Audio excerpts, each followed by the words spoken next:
sicuro che tutti insieme ne usciremo più forti di prima. Mi preme evidenziare che la ricorrenza di questa Santa Barbara rappresenta un'occasione privilegiata per sottolineare lo spirito di altruismo che contraddistingue l'agire professionale dei Vigili del Fuoco.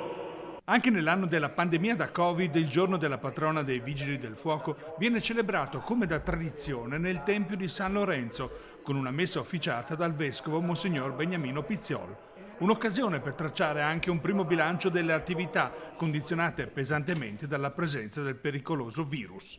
Dicevamo il mondo si è fermato, ma i Vigili del Fuoco non si sono assolutamente fermati. Non si è fermata la prevenzione incendi, non si è fermata la formazione interna, non si è fermata il soccorso, dove abbiamo fatto già 5.600 interventi, quasi 17 al giorno. Ogni intervento è diverso, ogni intervento porta una nuova esperienza e noi siamo un'amministrazione che vogliamo migliorarci giorno dopo giorno.